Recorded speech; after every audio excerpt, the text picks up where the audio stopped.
Hello guys, solution is the best में आपका स्वागत है। आज मैं आपके साथ डिस्कस करने वाली हूँ BA program 6 semester media in education जो चैप्टर बुक है। उसमें से मैंने फर्स्ट चैप्टर कवर करवा दिया था, जिसमें संचार के बारे में बताना था कि इंग्लिश में जिसे बोला जाता है कम्युनिकेशन। तो उससे रिलेटेड वो टॉपिक था, मैंने फर्स्ट चैप्टर पूरा कंप्लीट करवा दिया है। अब आती है सेकेंड चैप्टर की बारी कि कला शिक्षा के बारे में इसमें बताना है कि कला शिक्षा की क्या अवधारणाएं इसमें हैं और उसमें अभिव्यक्ति के विभिन्न तरीकों के बारे में इसमें बताना है। तो अगर आप मेरे चैनल पर नए हैं तो मेरे चैनल को सब्सक्राइब कर दीजिए और बेल आइकन को प्रेस कर दीजिए, ताकि इससे रिलेटेड जो इंपॉर्टेंट क्वेश्चंस हैं मैं आपको प्रोवाइड करवा सकूं। तो चलिए वीडियो को स्टार्ट करते हैं। पहला टॉपिक है कला शिक्षा की अवधारणा कि कला शिक्षा होती क्या है, शिक्षा में जो कला है वो क्या होती है। तो कला एक प्रकार से देखा जाए वो है आत्म अभिव्यक्ति का एक साधन माना गया है। आत्म अभिव्यक्ति का मतलब होता है जो प्रदर्शन करते हैं, किसी को अपनी बात बताते हैं, अपने द्वारा दूसरों को पहुंचाते हैं, दूसरों तक बात पहुंचाते हैं, तो उसे बोला जाता है आत्म अभिव्यक्ति करना। अभिव्यक्ति मतलब अभिव्यक्त करना, अभिव्यक्त मतलब दूसरों तक पहुंचाना, अपना प्रदर्शन करना या अपनी फीलिंग्स और जो अपनी पॉइंट ऑफ व्यूज हैं वो जाहिर करना, तो अभिव्यक्त उसे बोलते हैं। तो सामग्रियों और मीडिया और जो तकनीक है उनके माध्यमों से कल्पनाशील, रचनात्मक और भावनाओं को व्यक्त करता है। जो कला है वो एक आत्म अभिव्यक्ति का एक साधन माना गया है, जो किसी सामग्री के थ्रू, कोई ऐसा मटेरियल हो या कोई मीडिया हो या कोई ऐसी तकनीक है, तकनीकों के माध्यम से जो अपनी भावनाएं हैं, जो अपने रचनात्मक कार्यक्रम है, अपनी जो कल्पनाशील है, कल्पनाशील का मतलब कि जो हम इमेजिनेशन करते हैं अपने माइंड में, तो उनको व्यक्त करता है कला। कला जो है, हम अपनी फीलिंग्स वैसे बोलकर जाहिर कर सकते हैं, लेकिन एक कला भी एक ऐसी चीज़ होती है जो हम अपनी फीलिंग्स को कला के ज़रिए ही, जो अपनी फीलिंग्स है वो दूसरों तक पहुंचाते हैं। कला एक व्यक्ति में जागरूकता पैदा करती है। इसे बच्चे के समग्र रचनात्मक विकास के रूप में परिभाषित किया गया है। जो कला है वो कला है एक प्रकार से जो व्यक्ति में जागरूकता पैदा करती है। जागरूकता मतलब कि वो समाज को लेकर जागरूक रहते हैं, हर चीज़ के लिए अलर्ट रहते हैं, और इससे ये होता है कि बच्चे की रचनात्मक विकास उसका होता है। रचनात्मक विकास मतलब कि किसी चीज़ की वो रचना करते हैं। रचना मतलब कि जो भी वो नई नई चीज़ों को इन्वॉल्व करते जाते हैं, इसमें उनकी रचनाएं होती रहती है, नई नई चीज़ें इसमें इन्वॉल्व करते रहते हैं, तो उसकी डेवलपमेंट इनकी होती रहती है। तो अभिव्यक्ति के तरीके इसमें बताए गए हैं कि अभिव्यक्ति के तरीके क्या होते हैं। अभिव्यक्ति का मतलब कि हम किसी से बातचीत करते हैं तो उनके तरीके भी बताए हैं कला के ज़रिए। कला के ज़रिए हम क्या क्या चीज़ें कर सकते हैं। एक दृश्य कला है इसमें, और दूसरा है प्रदर्शन कला। तो विभिन्न कला रूप बच्चे को संचार या अभिव्यक्ति के विभिन्न माध्यमों को पता लगाने में मदद करते हैं। जो है अभिव्यक्ति या संचार के जो विभिन्न साधन हैं वो पता लगाने में इन्हें मदद करते हैं, जो कला है। और अभिव्यक्ति के क्षेत्र बच्चों को निर्माता, कलाकार, दर्शक, आलोचक और कला मूल्यांकनकर्ता के रूप में तैयार करते हैं। जो अभिव्यक्ति के क्षेत्र है, अभिव्यक्ति के दो क्षेत्र हैं, एक प्रदर्शन कला और दृश्य कला। तो वो जो व्यक्ति के अंदर उनका मूल्यांकन करने के लिए, कला का मूल्यांकन करने के लिए, कलाकार बनने के लिए या निर्माता बनने के लिए, निर्माता मतलब कि किसी चीज़ का निर्माण करते हैं तो निर्माता उसे बोला जाता है। किसी चीज़ की आलोचना करना आलोचक कहलाता है। तो उसके रूप में ये तैयार करता है कला। और कला शिक्षा में दो प्रमुख क्षेत्र इन्वॉल्व होते हैं, जैसे कि मैंने बताया, दृश्य कला और प्रदर्शन कला। तो दृश्य कला में विचारों और भावनाओं को सामग्री के माध्यम से व्यक्त किया जाता है, लेकिन प्रदर्शन कलाओं में इन्हें शरीर के इशारों और क्रियाओं आदि के माध्यम से व्यक्त किया जाता है। दृश्य कला में क्या होता है, दृश्य कला में होता है अपने विचारों को सामग्री के माध्यम से, सामग्री कोई मटेरियल हो गया, या एक प्रकार से मटेरियल में क्या आ सकता है कि टीवी के जरिए हम दूसरों तक बात पहुंचाते हैं, तो टीवी में ये जो दर्शक होते हैं वो देखते हैं टीवी में और उन तक वो बात पहुंचती है, तो ये दृश्य कला हो गया कि वो दूसरों को दिखाते हैं चीज़ें। और दूसरी तरफ आता है जो प्रदर्शन कला होता है। प्रदर्शन मतलब कि प्रदर्शन करना किसी चीज़ का इशारों से, या एक प्रकार से अपने शरीर में जो हलचल करते हैं, जैसे कि नुक्कड़ नाटक वगैरह देखे गए हैं, बाहर जो होते हैं सड़कों में, गलियारों में जो नाटक वगैरह करने के लिए आते हैं, वो प्रदर्शन कला होता है, वो अपने प्रदर्शन कार्य दिखा रहे होते हैं। तो दो प्रकार की जो कलाएं होती हैं वो व्यक्ति के जीवन में विकास करने में उनकी मदद करता है। तो पहली है प्रदर्शन कला, उसमें है जो चेहरे के हाव भाव और शरीर की गतिविधियों का उपयोग करके कलात्मक अभिव्यक्तियां शामिल है। इसमें शरीर का उपयोग किया जाता है प्रदर्शन कला में। कैसे? पहला पॉइंट है नाटक। नाटक जो है ये शब्द ड्रामा की ग्रीक शब्द ड्रोन से लिया गया है, जिसका अर्थ है करना या कार्य करना। अरस्तु ने इसे मानवीय क्रिया की नकल के रूप में परिभाषित किया था। नाटक आमतौर पर एक लिखित सामग्री होती है जिसे प्रदर्शन के लिए चुना जाता है। इसमें एक थिएटर अभिनेता और दर्शक सम्मिलित होते हैं। नाटक जैसे कि बताया कि एक ड्रामा के एक ग्रीक शब्द से निकला है, ग्रीक शब्द से ड्रोन से लिया गया है ये नाटक। इसको एक प्रकार से देखा गया है किसी चीज़ की कॉपी करना, किसी चीज़ का की नकल उतारने के रूप में नाटक को देखा गया है। ये एक प्रकार से लिखी हुए रहते हैं इनके डायलॉग्स वगैरह, जो डायलॉग्स वगैरह इनको बोलने होते हैं उनको लिखित सामग्री एक प्रकार से होती है, वो लिखे हुए होते हैं जो इनको प्रदर्शन करने में मदद करते हैं। उसी को ही देखकर वो एक्टिंग वगैरह करते हैं।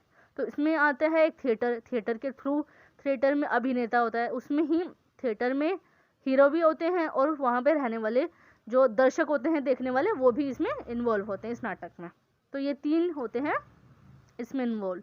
और दूसरा है नृत्य। नृत्य मतलब डांस वगैरह जो करते हैं, संगीत वगैरह जो गाते हैं। नृत्य में गतिशीलता का एक अनुभव है।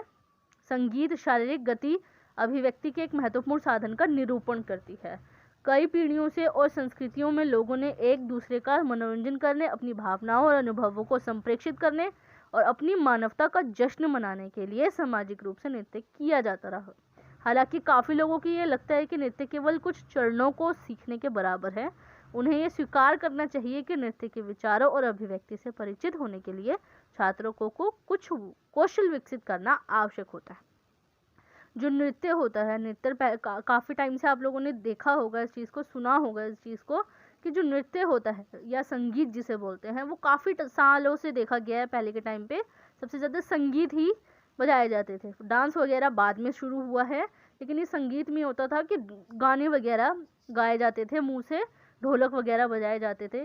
तो इन्हीं के थ्रू लोग जो थे वो अपनी भावनाओं को और अपनी अभिव्यक्ति जो अनुभव हैं उनको व्यक्त करते थे, तो और अपनी मानवता का जश्न मनाते थे। सामाजिक रूप से ये नृत्य वहाँ पे किया करते थे। लेकिन काफ़ी लोगों को ये भी लगता था कि सिर्फ एक कुछ चरणों के सीखने के बराबर है नृत्य में। कि ऐसा होता है ना कि कुछ लोगों को लगता था कि सिर्फ डांस वगैरह सीख लिया, 2-4 स्टेप्स कर लिए, बस उतना ही काफ़ी है, मगर ऐसा नहीं है। लेकिन जो नृत्य है, नृत्य के विचारों और अभिव्यक्ति से परिचित होने के लिए जो बच्चे होते हैं, जो छात्र होते हैं, कुछ उनको स्किल्स डेवलप करने की बहुत ज़्यादा ज़रूरत होती है। उसमें ये होता है कि वो स्किल्स क्या डेवलप कर सकते हैं कि वो चीज़ जो अपनी फीलिंग्स हैं उसको जाहिर कर सकते हैं नृत्य के थ्रू। ये चीज़ जानना बहुत ज़्यादा इनके लिए ज़रूरी है। तीसरी है संगीत। सभ्यता के इतिहास में संगीत मानव भाषण जितना ही पुराना है। अब संगीत नृत्य में तो होता था कि डांस वगैरह होते थे, 2-4 स्टेप्स वगैरह हो जाते थे। अब संगीत है, संगीत में गाना वगैरह बजाया करते थे और गाना वगैरह गाया करते थे। तो सभ्यता के इतिहास में ये देखा गया है, मानव भाषण जितना ही पुराना है वह सब भाव जो केवल शब्दों में व्यक्त करने में विफल होते हैं उन्हें संगीत सफलतापूर्वक और आश्वस्त रूप से व्यक्त करता है। जैसे कि अब के टाइम पे जो गज़लें वगैरह, आज के टाइम पे वैसे कोई देखता नहीं, सुनता नहीं है गज़लें वगैरह, लेकिन पहले के टाइम पे गज़ल वगैरह भी बहुत होती थी।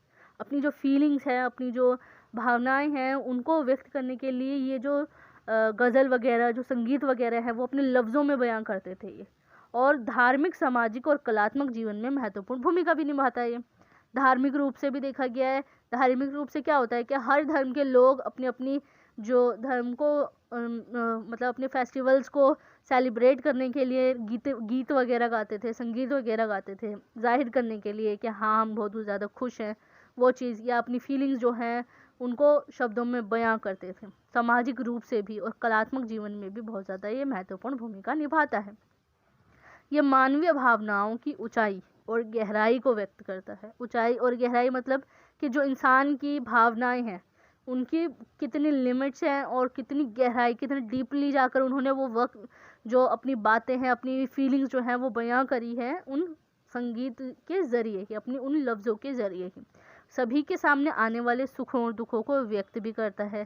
संगीत का अध्ययन मानवीय भावनात्मक अनुभव और बौद्धिक अनुभूति को जोड़ता भी है।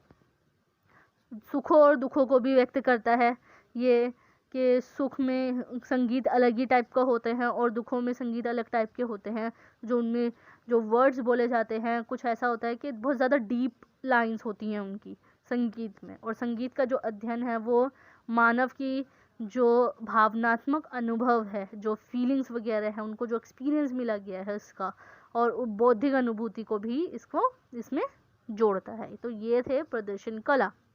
प्रदर्शन कला में ये बताया गया था 3 प्रकार के, वैसे तो बहुत सारे थे लेकिन मैंने 2-3 पॉइंट्स ही इसमें बताए हैं। दूसरा है दृश्य कला। दृश्य कला में क्या है कि देखकर सराहना किया जाने वाला या माना जाने वाला कला के एक रूप दृश्य कला कहलाता है, जिसमें पेंटिंग आ गई। दृश्य कला में क्या हो सकता है कि ये फीलिंग्स वगैरह शेयर करते हैं, दृश्य मतलब कि चित्रकारियाँ वगैरह करते हैं, जिसमें पेंटिंग आ गई। पेंटिंग में कुछ चीज़ें ऐसी, किसी के अंदर इतनी ऐसी स्किल्स होती हैं कि वो अपनी फीलिंग्स को ही बयां कर देता है पेंटिंग के ज़रिए, उसमें ही ऐसी पिक्चर्स वगैरह आर्ट कर देता है उसमें कि पता लग जाता है कि हाँ बहुत ज़्यादा डीप लाइंस उसमें देखी गई है। काफ़ी लोग अगर इस चीज़ में एक्सपीरियंस लेते हैं तो पेंटिंग में अपनी जो फीलिंग्स है उसको बना देते हैं, पेंटिंग के ज़रिए ही अपनी फीलिंग्स को शेयर करते हैं। जो पेंटिंग है भारत में कला का एक बहुत ही शक्तिशाली माध्यम रहा है। भारत में कला के रूप में चित्रकला की एक लंबी विरासत और इतिहास है। ऐतिहासिक काल में पेंटिंग का इस्तेमाल धार्मिक सिद्धांतों को संप्रेषित करने और कहानियों या घटनाओं को बताने के लिए भी किया जाता था। सिंधु काल में चित्रित मिट्टी के बर्तनों के रंगीन पैटर्न और डिज़ाइन भी देखे गए थे। जैसे कि जो है पेंटिंग वगैरह भारत में सबसे ज़्यादा ये लोकप्रिय भी रही थी, और जो शक्तिशाली माध्यम भी ये रहा था अपनी फीलिंग्स को शेयर करने के लिए। चित्रकला वगैरह बहुत ज़्यादा लोग करते थे और इनकी लंबी विरासत और इतिहास देखा गया था चित्रकला, क्योंकि पहले के टाइम पे जैसे कि आप लोगों ने सुना होगा इस बारे में कि पहले के टाइम पे मिट्टी के बर्तनों में चित्रकारियाँ वगैरह करते थे, पेंट वगैरह करते थे, पैटर्न वगैरह डिज़ाइन वगैरह उस टाइम पे बनाया करते थे। और सिंधु घाटी की सभ्यता वगैरह के बारे में जैसे कि आपने पढ़ा होगा, मेसोपोटामिया की सभ्यता, हड़प्पा मोहनजोदड़ो वगैरह में जो मिट्टी के बर्तन वगैरह भी मिले थे, तो उसके बारे में भी आपने पढ़ा होगा। तो उसमें भी ये चीज़ देखी गई है कि मिट्टी के बर्तनों में भी कलाकारियाँ उन्होंने करी थी जब मानव जाति का विकास हुआ था उस टाइम पे। तो ये भी। और दूसरी है मूर्तिकला। मूर्तिकला क्या है? भारत में एक द्वितीय पृष्ठभूमि के साथ विकसित हुआ था। भारतीय मूर्तिकला भारतीय संस्कृति की देन है। भारतीय संस्कृति के भारत में जितनी भी संस्कृतियाँ पाई गई थी उन्हीं में ही ये मूर्तिकला भी देखी गई है। जैसे कि छोटे पैमाने पर मिट्टी में चित्र बनाए जाते थे, बाद में ये टेराकोटा कला में विकसित हो गया था। टेराकोटा कला एक प्रकार से नए टाइप की डिज़ाइन वगैरह बनाने शुरू कर दिए गए थे। पहले तो चित्रकारियाँ होती थी मिट्टी के बर्तनों में, लेकिन अब टेराकोटा कला में विकसित हो गया था। और पूजा के उद्देश्य से मूर्ति वगैरह भी बनाई जाती थी।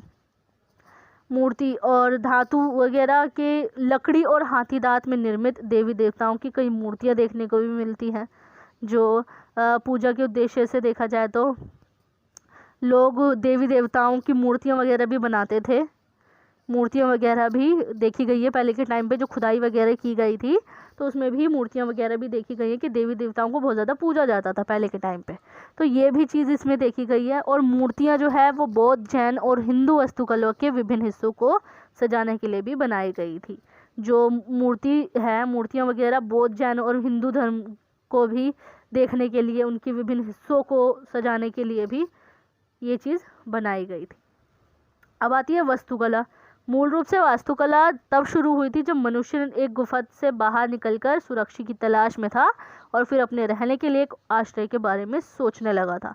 जब मनुष्य ने कृषि या घरेलू उपयोग के लिए काम करने के उपकरण बनाना सीख लिया तो उसका निवास स्थान केवल एक घोंसला नहीं रहा, यह एक उपयोगी संरचना बन गई जिसने धीरे धीरे एक सौंदर्य का रूप ले लिया। इसे वास्तुकला की शुरुआत के रूप में जाना जाता है। पहले के टाइम पे जैसे कि जानते हैं कि जब मनुष्य गुफाओं में रहता था, पहले के टाइम पे पत्थरों के नीचे कोई गुफा हो गई या वो गड्ढे खोदकर उसमें गुफा बना देते थे वो लोग। उस टाइम पे जब मानव जाति का विकास हुआ था तो धीरे धीरे ये डेवलपमेंट होनी शुरू हुई थी उनकी लाइफ में। तो ऐसे ही ये चेंजेस आने लग गए थे। एक प्रकार से वो अपना एक बस्ती बनाना शुरू कर दिया था उन्होंने, बस्तियों में बसने लगे थे, शहरीकरण का निर्माण हुआ था। तो वो एक प्रकार से एक आश्रय के रूप में सोचने लगे थे। आश्रय के रूप में मतलब कि उनका भी एक घर हो। तो उस टाइम पे मनुष्य ने कृषि और घरेलू उपयोग के लिए काम करने के लिए उपकरण बनाना भी सीख लिया था। तो जिसकी वजह से उनका निवास स्थान भी एक घोंसला नहीं रहा था, उनका निवास स्थान फिर वो घर में तब्दील हो गया था, घोंसले से वो घर में तब्दील होने लग गया था और एक प्रकार से ये उपयोगी संरचना बन गई थी, एक प्रकार से एक सौंदर्य का रूप ले लिया गया था इसे। तो ये वास्तुकला की जो है रूप देखा गया है। वास्तुकला क्या होती है? वास्तुकला होती है एक प्रकार से वस्तुओं से नई नई चीज़ें बनाई जाती हैं। वास्तुकला क्या होती है कि आर्किटेक्चर के नए नए घर बनाने शुरू कर दिए थे, नए वस्तुओं से नई नई चीज़ों को मिला के उन्होंने बनाना शुरू कर दिया था, घर के रूप में ये कन्वर्ट हुआ था, तो इसे वास्तुकला के रूप में जाना जाता है। इसमें मैंने कवर करवा दिया कि अभिव्यक्ति के विभिन्न तरीकों के बारे में और कला शिक्षा किसे बोला जाता है। मैं नेक्स्ट वीडियो में बताऊंगी कि कला शिक्षा का क्या महत्व है, वो टॉपिक उसमें कवर करूंगी। And thanks for watching my video.